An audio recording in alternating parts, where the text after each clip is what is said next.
요한계시록 10장 1절부터 11절까지의 말씀입니다. 요한계시록 10장 1절부터 11절 말씀 우리 같이 읽도록 하겠습니다. 내가 또 보니 힘센 다른 천사가 구름을 입고 하늘에서 내려오는데 그 머리 위에 무지개가 있고 그 얼굴은 해 같고 그 발은 불기둥 같으며 그 손에는 펴놓인 작은 두루마리를 들고 그 오른발은 바다를 밟고 왼발은 땅을 밟고 사자가 부르짖는 것 같이 큰 소리로 외치니 그가 외칠 때에 일곱 우레가 그 소리를 내어 말하더라. 일곱 우레가 말을 할 때에 내가 기록하려고 하다가 곧 들으니 하늘에서 소리가 나서 말하기를 일곱 우레가 말한 것을 인봉하고 기록하지 말라 하더라. 내가 본 바 바다와 땅을 밟고 서 있는 천사가 하늘을 향하여 오른손을 들고 세세토록 살아계시니 곧 하늘과 그 가운데 있는 물건이며 땅과 그 가운데 있는 물건이며 바다와 그 가운데 있는 물건을 창조하신 이를 가리켜 맹세하여 이르되 지체하지 아니하리니 일곱째 천사가 소리내는 날 그의 나팔을 불려고 할 때에 하나님이 그의 종 선지자들에게 전하신 복음과 같이 하나님의 그 비밀이 이루어지리라 하더라. 하늘에서 나서 내게 들리던 음성이 곧 또 내게 말하여 이르되 내가 가서 바다와 땅을 밟고 서 있는 천사의 손에 펴놓인 두루마리를 가지라 하기로 내가 천사에게 나아가 작은 두루마리를 달라 한즉 천사가 이르되 갖다 먹어버리라.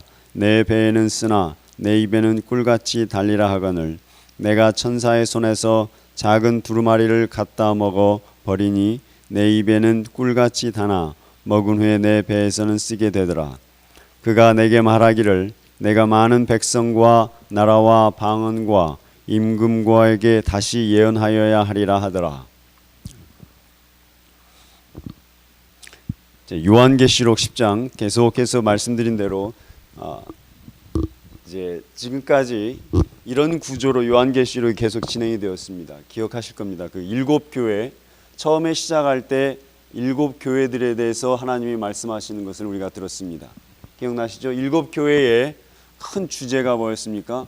회개하라 그랬습니다. 말씀을 붙들라 그 얘기였습니다. 그 일곱 교회가 진행이 되고 나서 다음에 진행되었던 것은 일곱 봉인이었습니다. 일곱 개의 봉인. 네, 일곱 봉인이죠. 예, 약간 좀 잘 보이십니까? 예. 일곱 개의 봉인이 진행이 될 때 항상 그렇게 진행이 된다고 그랬습니다. 일곱 봉인이 1부터 시작해서 6개까지 진행이 되고 난 다음에 일곱 번째가 오기 전에 그 사이에 그 마지막 종말의 때 에스카탄 그 종말의 모습들을 얘기해 준다고 그랬습니다. 이런 순서로 진행이 됩니다. 그래서 일곱 봉인 다음에 일곱 이제 나팔이 나오고 있다 그랬습니다. 그래서 일곱 나팔 중에서 이제 저희가 일곱 번째, 여섯 번째 나팔을 다 받고 그 일곱 나팔도 동일하게 순서가 1에서 6까지 진행이 되고 그 다음에 일곱 번째 나팔이 불기 전에 이 두 사이에 지금 이번에는 두 개의 종말의 모습이 보여지고 있는 것입니다. 이런 구조, 계시록은 다시 말씀드리면 여러분이 계시록에 대해서 말씀에 대해서 이렇게 큰 관심이 없는 분들이 계실지 모르겠지만 계시록만큼은 여러분 제 구조를 항상 머릿속에 두고 계셔야 그랬습니다.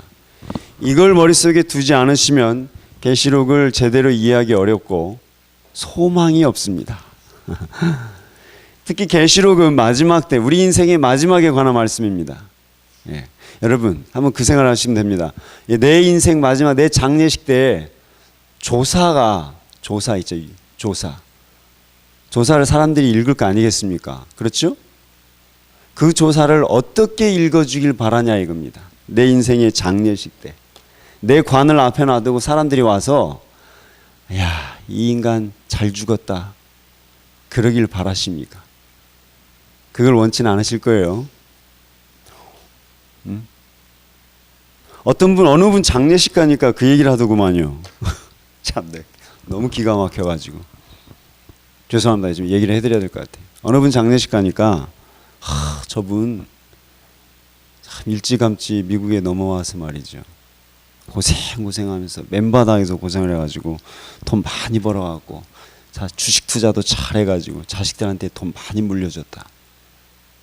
그걸 조사를 하고 있더라고요. 여기 아니에요.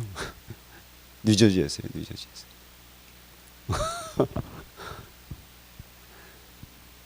여러분 그런 장례식 가서 뭐 하실래요? 그분 하나님 가셨을까? 그런 말이 안 나와요. 하나님 가셨는지 만났는지 안 만났는지 그런 말은 없고 일찍 이민 와가지고 초창기 때 돈 많이 벌어서 주식 투자 잘해가지고 그 당시는 정보도 없었을 거 아니겠습니까? 주식 투자 잘해가지고 돈 잘 벌고 잘 먹고 잘 살다가 자식들한테 잘 물려주고 갔다. 여러분의 인생의 목표가 무엇이냐 이겁니다. 오늘 본문이 그 이야기입니다.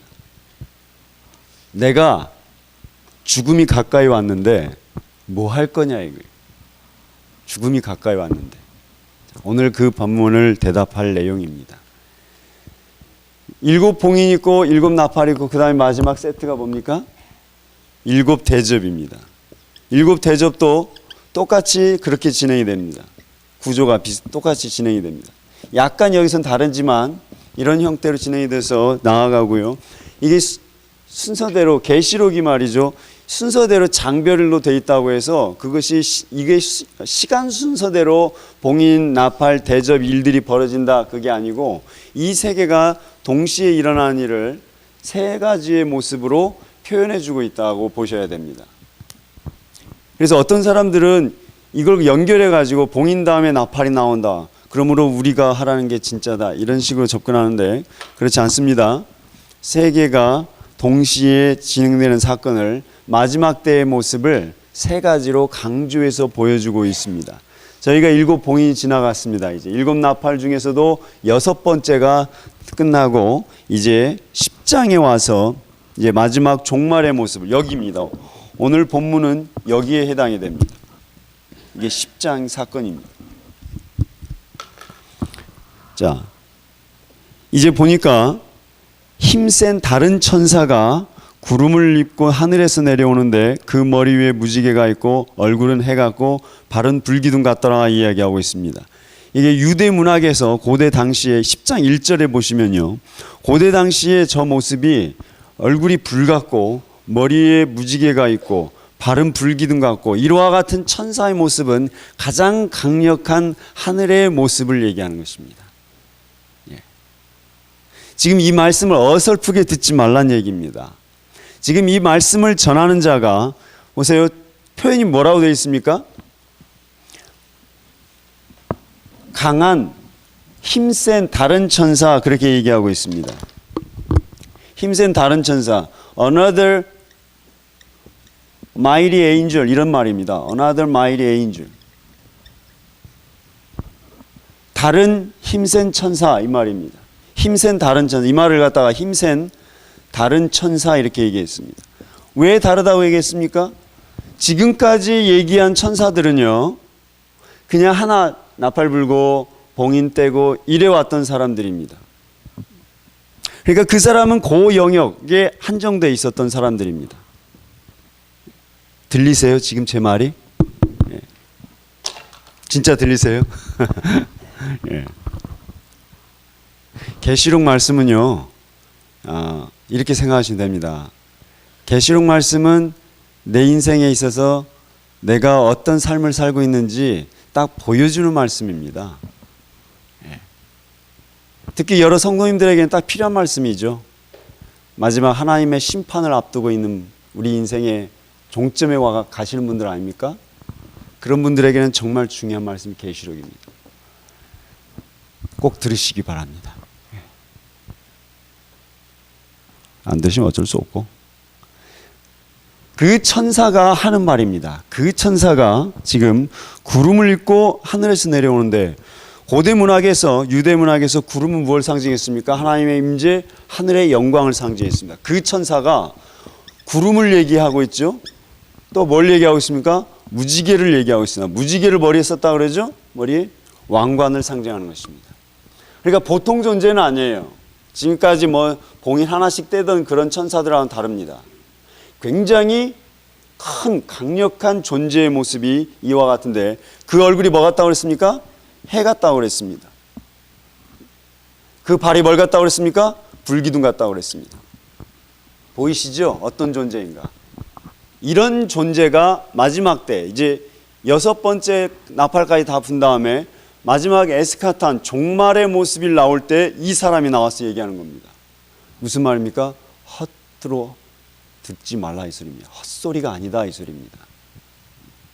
그냥 듣고 넘어갈 얘기가 아닙니다. 너나 얘기해라 난 듣는다. 이런 태도로 일관했다가는 큰일 난다 이 소리입니다. 하나님 말씀을 우습게 여기지 마세요. 누가 전하든 하나님의 말씀은 하나님의 말씀입니다.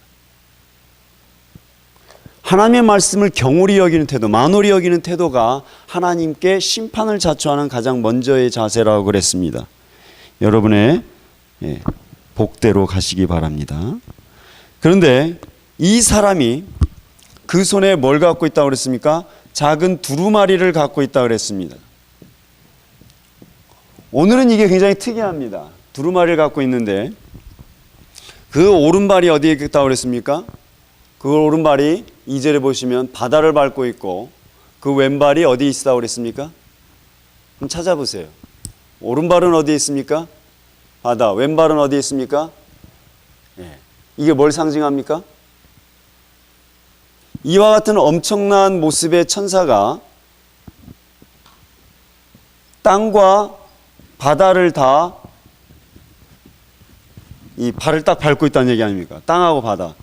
자, 땅과 바다라는 얘기는 무엇입니까? 이거 여러분 제가 분열왕국사에서 말씀드렸습니다. 구약에서 이렇게 다른 모습, 완전히 반대되는 두 단어를 동시에 딱 얘기하면 그게 무엇을 상징합니까? 이게 완전성을 말합니다. 모든 것, 총체성을 말하는 겁니다. 이게 총체적으로.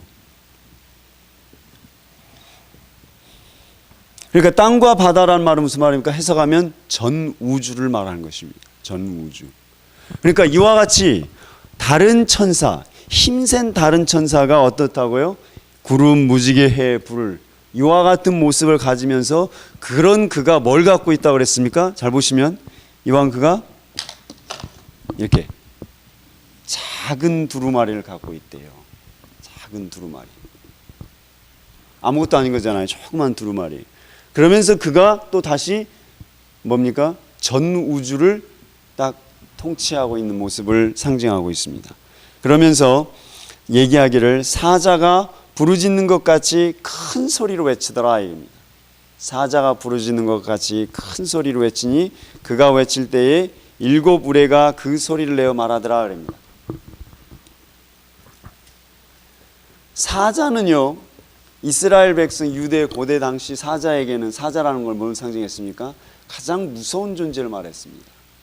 사자라는 것. 그 사자같이 소리를 내며 그다음 그가 외칠 때에 7 우레. 우레가 뭐냐면 저기에요. 천둥을 말하는 겁니다. 천둥. 이 천둥 소리는 무엇을 상징했습니까? 천둥 소리는 하나님의 심판을 상징하는 내용이었습니다. 하나님의 정의, 하나님의 심판이었습니다. 번개치고 천둥치면 하나님이 심판하신다 이 사람이 이렇게 생각을 했어요. 그런데 그 천둥이 무엇이라고 했습니까? 한번 읽어보세요. 뭐라고 얘기합니까? 성경에서 뭐라고 되어 있습니까? 몇 절이신지 아십니까? 4절이네요. 4절에 뭐라고 되어 있습니까? 사자가 이 천사가 말을 하는데 이와 같은 천사가 말을 하는데 사자같이 소리가 들리고 그 다음에 뭐라고 합니까? 그 소리가 7 우레 같더라. 7개 천둥이 울리는 것 같더라 이 소리입니다. 굉장하겠죠. 그러면 7 천둥이란 말의 의미가 뭡니까? 7 천둥. 7이라는 단어가 뭘 상징합니까? 완전하다는 얘기죠. 완전하다. 이게 7 천둥, 7개의 번개가 치듯이 소리가 난다. 하나님의 그 완전하신 심판의 모습, 그거를 말하는 것입니다. 그러니까 어설프게 접근하지 말란 얘기입니다. 하나님이 살아계셔서 심판하실 때에는 다 드러내신다는 얘기입니다. 하나님을 경홀히 여기는 자, 하나님을 만홀히 여기는 자가 어떤 자들입니까? 모르는 자들이에요. 뭘 모르면 그렇잖아요. 뭘 모르면 달려든다고. 하루 강아지 법 무서운 줄 모른다 그러지 않습니까? 뭘 모르기 때문에 달려드는 거예요. 뭘 모르기 때문에 하나님을 우습게 여기는 거예요. 뭘 모르기 때문에 하나님의 말씀을 짓밟는 거예요. 마지막 때의 심판, 하나님의 심판자, 하나님도 아니고 하나님이 보낸 한 천사, 그렇죠? 그 천사가 심판하는 모습이 굉장합니다. 그러면 하나님은요? 그 얘기하는 겁니다. 그 사람이 일곱 우레가 말을 할 때에 4절 굉장히 중요합니다. 이제 기록하려고 했는데 뭐라고 합니까? 이제 막 듣고 막 쓰려고 할 거 아닙니까? 막 여기 우리가 이제 막 말씀 듣고 막 뭐 쓰려고 하니까 그때 천사가 이제 하늘에서 들리는 음성이 뭐라고 되어 있습니까? 적지 마라 이겁니다. 4절 보시겠습니다. 내가 기록하려고 하다가 들으니까 하늘에서 소리가 나서 말하기를 일곱 우레가 말한 것을 인봉하고 기록하지 말라 하더라 얘기합니다. 왜 그럴까요? 왜 적지 말라고 했을까요? 네. 왜 적지 말라고 했을까? 이 8절부터 11절 내용을 한번 보시면요. 적지 말라고 한 이유가 이것입니다. 말씀을 적지 말라. 적지 말라고 한 이유는요. 먹으란 얘기였습니다. 8절부터 11절까지 내용을 보시면 하늘에서 내게 들리던 음성이 내게 말하 이르되 내가 가서 바다와 땅을 밟고 서 있는 천사의 손에 펴놓인 두루마리를 가지라 하기로 가져가라. 내가 천사에게 나아가 작은 두루마리를 달라 한즉 천사가 이르되 갖다 먹어라. 내 배에는 쓰나 내 입에는 꿀같이 달리라 하거늘 내가 천사의 손에서 작은 두루마리를 갖다 먹어버리니 내 입에는 꿀같이 다나 먹은 후에 내 배에서는 쓰게 되더라 얘기합니다. 말씀을 갖다 먹으라 했습니다. 말씀 먹으라. 이런 일이 한 번 더 있었죠. 누구한테 있었습니까? 에스겔서 한번 보시겠습니까? 에스겔서 2장 한번 보시죠. 우리 에스겔서 2장 찾아보겠습니다. 에스겔서 2장 사건입니다. 이게 굉장히 중요한 사건입니다. 에스겔서 2장 8절 한번 보세요.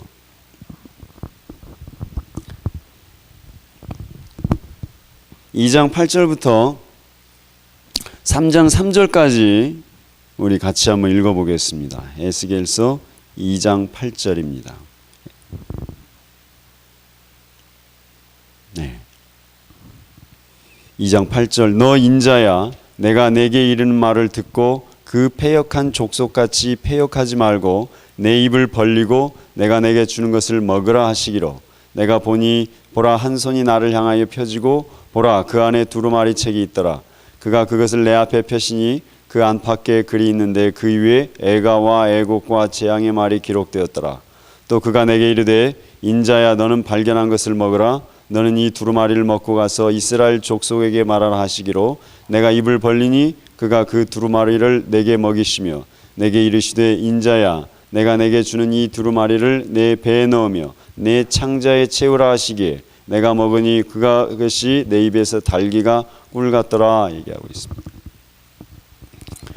에스겔 선지자한테 하나님이 에스겔이 선지 사역을 시작하기 전에 하셨던 거는요. 말씀을 먹이시는 것이었습니다. 말씀 먹고 계세요, 여러분? 네. 말씀을 먹지 않으면서 하나님의 일을 한다는 것은 뭘 상징하는지 아시겠죠? 정말 내 죄를 쌓고 있는 것이라 보시면 됩니다. 말씀을 통해 말씀을 듣지 않으면서 하나님의 나라와 하나님의 교회를 위한다 말하지 마세요. 다 거짓말인 것 세상 천지가 다 알고 있습니다. 그래서 말씀을 먹으라 하셨습니다. 에스겔 선지자에게 말씀을 먹으라 했습니다. 가져가서 먹어라. 자, 가져가 먹어라. 받아라. 그리고 먹으라.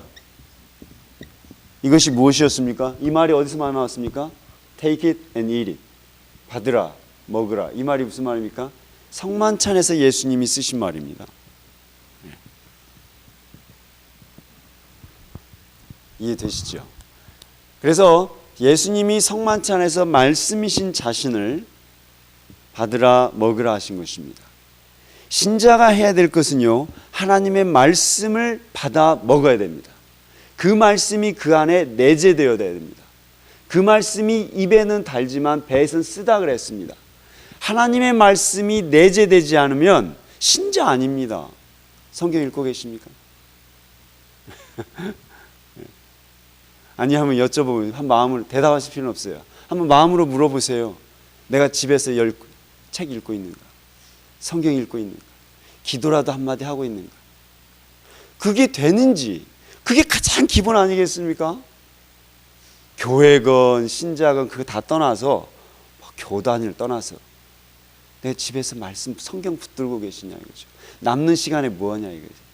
가만히 요즘 세대들 그러잖아요. 남는 시간만 되면 그냥 뭐 전화 보고 그냥 영화 보고 딴짓 다 해놓고 그 다음에 하는 말씀 읽을 시간 없어요. 기도할 시간 없어요. 할 짓은 다 해놓고 예.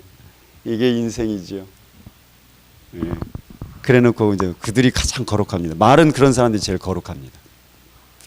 예수님께서 그랬습니다. 말씀이신 예수가 자신을 찢어내 주시면서 받아 먹어라, 받아 먹어라. 그러나 그 내면의 죄를 회개하지 않은 자는요, 그 말씀을 받아 먹었을 때 그것이 무엇이 됩니까? 심판이 됩니다. 은혜가 되지 않습니다. 받아 먹어라, 받아 먹어라. 지금 이 시간에 하나님께서 그에게 말씀하셨습니다. 적을 필요 없다. 적을 필요 없다. 공부할 필요 없다 이거예요. 성경 공부 숱하게 하잖아요, 우리 한국 민족. 예. 기도 숱하게 하잖아요. 그럴 필요 없다. 적지 말라. 뭐 하라고요?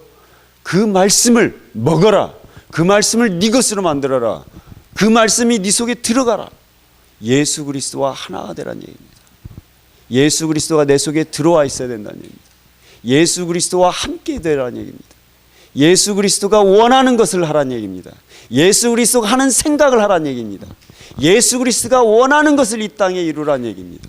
내가 원하는 것 말고, 내가 본 것 말고, 내 생각 말고, 내 계획 말고 하나님이 원하신 그걸 내 속에서 이루라는 얘기를 하고 있는 것입니다. 그래서 받아 먹으라는 얘기입니다. 그런데 하시는 말씀이 그렇습니다. 그게 먹으면 입에는 달아요. 왜냐하면 하나님의 말씀이 굉장히 꿀보다 달다고 하셨습니다. 그러나 그것이 배에 들어가면 쓰다 그랬습니다. 왜요? 그대로 살기 어렵고 그만큼 쉽지 않은 것이라 그랬습니다. 하나님의 말씀이 이 하나님의 말씀을 전하고 증거하고 붙들고 살아가는 삶은 쉽지 않다는 얘기입니다. 말씀대로 살면 복받고 축복받을 것 같죠? 제대로 살지 않습니까? 굉장히 욕먹습니다. 말씀대로 제대로 한번 살아보려고 해보십시오. 굉장히 어렵고 고단한 것이 말씀에 사는 삶입니다. 하나님 잘 믿고 하면은 복 받는 것 같다 이렇게 얘기하지만 제가 해보니까요, 하나님 믿으면 믿을수록 고난받고 오해받고 비난받는 것이 특징입니다. 그래서 그런 얘기를 한 겁니다. 입에는 달지만 배에는 쓰다. 그런데 11절에 하나님께서 사도 요한에게 이렇게 말씀하십니다. 그가 내게 말하기를 내가 많은 백성과 나라와 방언과 임금에게 다시 예언하여야 한다 이렇게 얘기하고 있습니다. 다시 예언해야 된다. 왜 그럴까요? 지금 사도 요한의 이 계시록에 있어서 그가 쓰고 있을 때 그의 사명이 다시 나옵니다. 그의 사명이 뭐라고 합니까? 다시 예언하라고 얘기하고 있습니다. 마지막 때입니다. 마지막 때. 마지막 때의 종말의 모습 속에서 사도 요한이 받는 사명이 뭐냐면요, 다시 예언하라입니다. 다시 예언하라. 예언하라가 아니고요, 다시 예언하라입니다. 왜 그렇습니까? 안 듣는다 이거. 안 들었다, 안 듣는다, 안 들을 것이다 이 소리입니다. 하나님의 말씀 안 들어요. 제대로 들리는 하나님 말씀 성도들이 들을 것 같습니까? 안 들어요. 부흥회 3일 동안 해도 그 소용없어요. 말짱 도루묵이에요. 목회자들이요, 여기서 얘기 드리죠. 목회자들이 갖고 있는 가장 기본적인 심성이 뭔지 아십니까? 두려움이에요. 두려움. 무슨 두려움이냐면요, 배반당할 것 같은 두려움 속에 살아요. 아무리 설교해도 성도들은 변화하지 않는다 그랬습니다. 이게 목회 처음 시작할 때 선배 목사들이 제일 먼저 해준 얘기예요. 설교가 변화 안 듣는다. 절대 성도들은 설교 안 듣는다. 설교가 변하지 않는다. 그걸로 기대하지 마라. 그리고 그 얘기합니다. 잘해주면 변할 것 같지만 절대 그러지 않는다. 결국은 다 돌맞는다. 조심해라. 이것이 기본적으로 목사들이 갖고 있는 마음입니다. 절대로 말씀의 때에 말씀을 듣지 않습니다. 여러분도 그러실 거라고 생각하지는 않습니다. 말씀을 통해서 변화되는 자가 그만큼 희귀하다는 얘기입니다. 없다는 얘기가 아니고 희귀하다는 얘기입니다. 그러니까 그거를 전제로 하고 살아야 되기 때문에 항상 마음속에 내 인생의 그 열매가 얼마나 맺히는가 안 맺히는가 이걸 생각하면 인생 헛사는 것 같습니다. 목회자는. 목회를 하는 것이. 그런 속에서 그걸 그냥 무시하고 끝까지 살아가는 거거든요. 그렇기 때문에 가물에 콩나듯이 한두 사람이 말씀을 통해 은혜 받으면 얼마나 좋은지 몰라요. 그런데 사도 요한에게 마지막 때에 다시 하시는 말씀이 다시 예언하라. 다시 예언하라. 하나님이 말씀을 예언한 게 선지자들이 예언을 딱 했으면 그게 먹혀 들어갔을까요? 그렇지 않다는 얘기죠. 안 되니까 다시 예언하라고 이렇게 얘기합니다. 그런데 그 예언의 내용이 6절에 보시면요, 그렇습니다.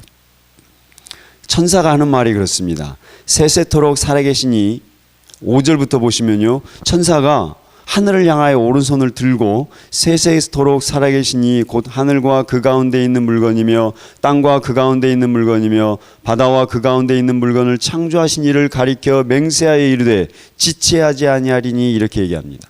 지체한다는 말이 우리말로 딜레이한다, 연기한다 그 말이 아니고요. 원래 단어의 뜻은요, 크로노스란 말입니다. 크로노스. 이 말은요, 시간이란 뜻입니다. 시간이 없다는 얘기입니다. 시간이 없다는 얘기. 마지막 때 이제 더 이상 시간이 없습니다. 뭐 할래? 말씀을 먹어라 이겁니다. 시간이 없으므로 뭐 하시렵니까? 마지막 인생 시간이 없습니다. 마지막이 다 왔습니다. 그런 때에 하나님께 하신 말씀이 말씀을 먹어라 이렇게 얘기를 하고 있습니다.